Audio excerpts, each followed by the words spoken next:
Hello everyone. So মই আনএটি video তোমালোকৰ মাজলৈ লৈ আহিছো আৰু মোৰ ভিডিওটো বিশেষকৈ CW এক্সপেৰিয়েন্স সকলৰ বাবে হয় আৰু তোমালোক সকলোৱে গম পোৱা যে মই প্ৰায় আজি 3-4 মাহ ধৰি প্ৰায় আমি CW এক্সপেৰিয়েন্স সকলৰ কাৰণে এই ভিডিওবিলাক বনাই আছো ওকে সো দ্যাট তেওঁলোকে এটা হেল্প পায়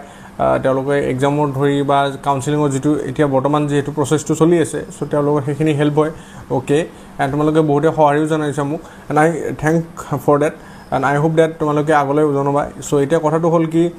24 জুলাই 2025 ত আমাৰ সেকেন্ড কাউন্সেলিংৰ ৰিজাল্টটো ওলাব সো এজ ইউ নো তোমালোকৰ ফাৰ্স্ট কাউন্সেলিংৰ ৰিজাল্ট এলটমেন্ট হৈ গল ভেৰিফিকেশন হৈ গল লগতে তোমালোকে আপগ্ৰেডেশন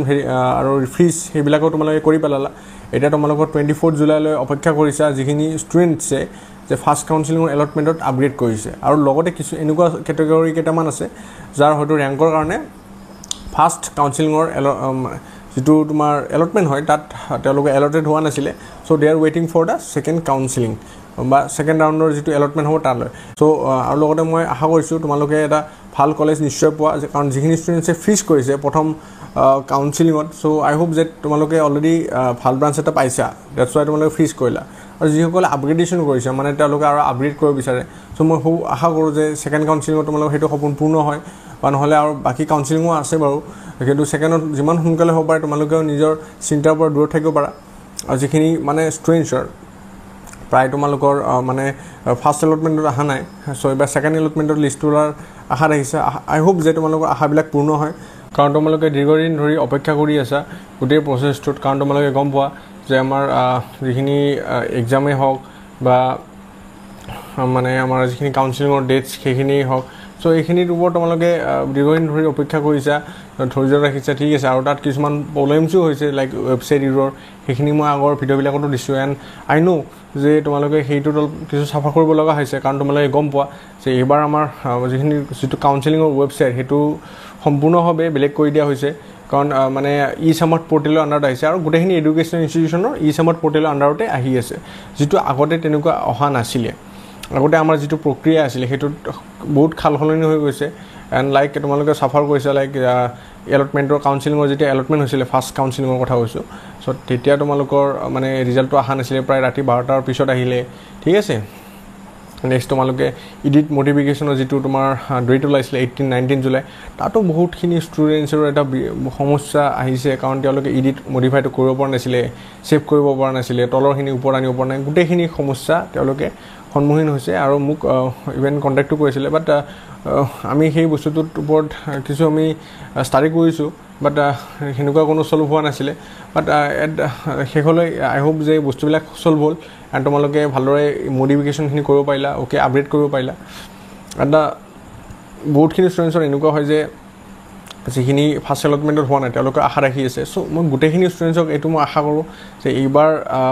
যেটো সেকেন্ড কাউন্সেলিংৰ ৰিজাল্ট ল'ব 24 জুলাই তাত গোটেইখিনি ষ্টুডেন্টছে জনে হয়তো মানে আপগ্ৰেড কৰিছিল বা জনে ফাৰ্স্টত পোৱা নাই সেকেন্ডত পাবলৈ গৈ আছে সো সকলোৱে যেতে এটা ভাল সিট এটা পায় এন্ড তোমালোকে এজন ভাল ইঞ্জিনিয়াৰ হোৱাৰ দিশে আগবাঢ়িব পাৰা সো মই এইখিনি আশা ৰাখি এন্ড লগতে বহুতখিনি ষ্টুডেন্টছৰ এনেকুৱা হয় যে কিছুমানে ফাৰ্স্ট কাউন্সেলিং এলটমেন্টত সিটটো ললে বাট তেওঁলোকে মানে কি হয় যে যেহেতু তোমালোকে গম পোৱা আমাৰ ডিটি কাউন্সেলিংৰ চলি আছে লগতে জুছাৰ কাউন্সেলিংটো চলি আছিল তো সেই প্ৰসেসটো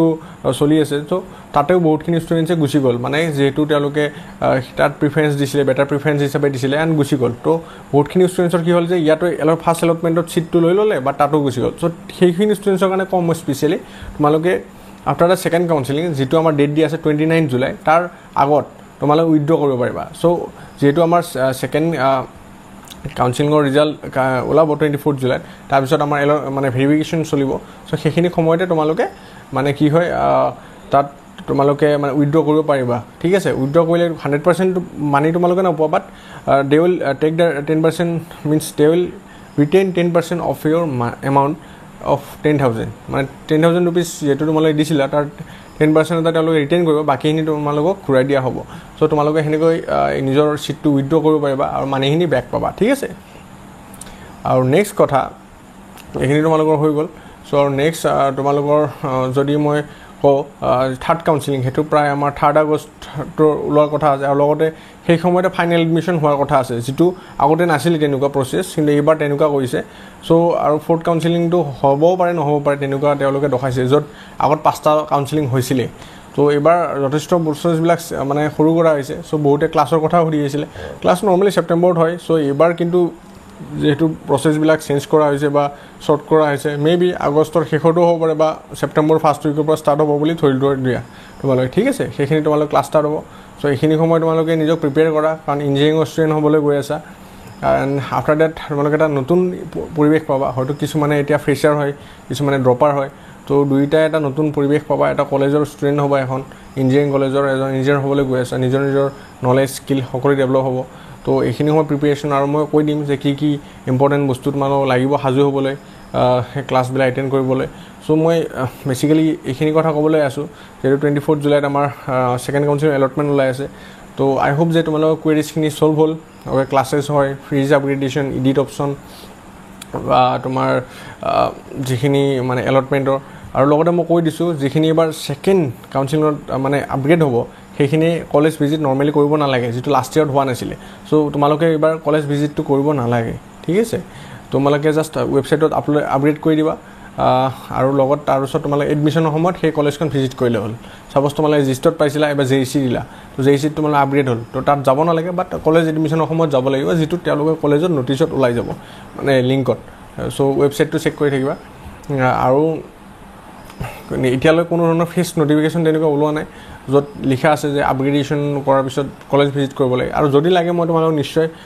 ভিডিঅ' থ্ৰুৱেৰে বা পোষ্ট ছেকশ্যনৰ থ্ৰুৱেৰে দি দিম অ'কে চ' এইখিনি কথা মই সাঙুৰি এই ভিডিঅ'টো বনালোঁ আই হোপ তোমালোকৰ এটা ইম্পৰ্টেণ্ট হ'ব আৰু কিবা ভিডিঅ'ৰ প্ৰয়োজন থাকিলে মোক নিশ্চয় কমেণ্ট ছেকশ্যনত জনাব পাৰিবা ধন্যবাদ